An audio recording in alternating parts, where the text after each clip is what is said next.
Welcome back. This is The Globe on SABC News. Venezuela's envoy to the United Nations has accused the United States of an act of war against his country after Washington imposed a total economic embargo against the Venezuelan government.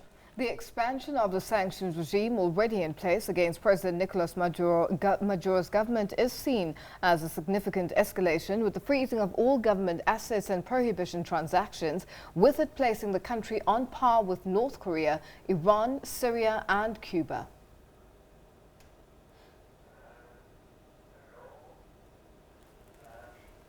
In a letter to Congress Monday, President Donald Trump said he'd decided to impose widespread sanctions in the light of the continued usurpation of power by the illegitimate Nicolas Maduro regime, as well as for human rights and other abuses. This action has incensed the Maduro government, as displayed by his envoy to the UN, who labeled the United States a racist, rogue superpower, imposing its will on the rest of the globe. This is an act of war, what the United States is declaring against Venezuela, in front of everyone, for no reason. Venezuela is not a threat to anyone. And the United States is fabricating this aggression just to take the oil. He explained that they had written a letter to both the Secretary General and the Security Council to intervene and prevent a further escalation.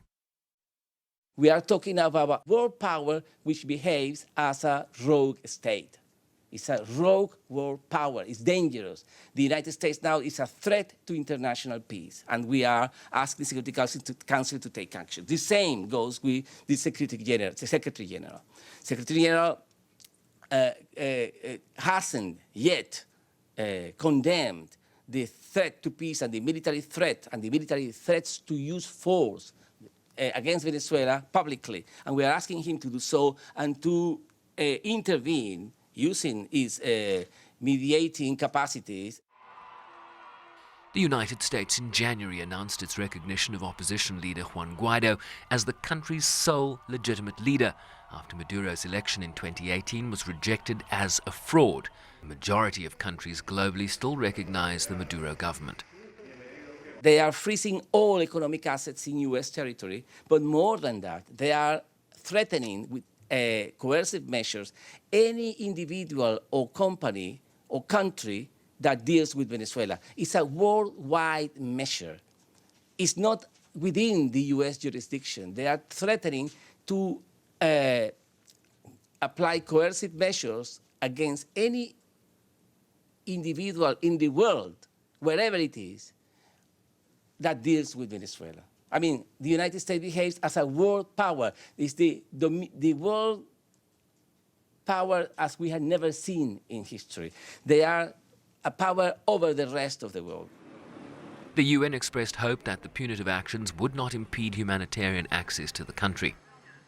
We've taken note of that latest development. We, as far as the UN system is concerned, will continue to cooperate with the Venezuelan authorities and other national and international actors to address the needs of the Venezuelan population.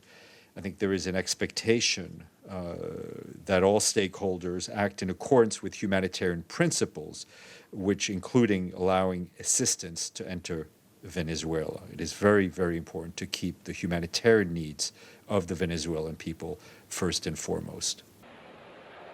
The International Monetary Fund earlier this year predicted an economic contraction of 35% for Venezuela, while the country's oil production has dropped by 50% year on year. Sherwin Bruce-Pease, SABC News, New York.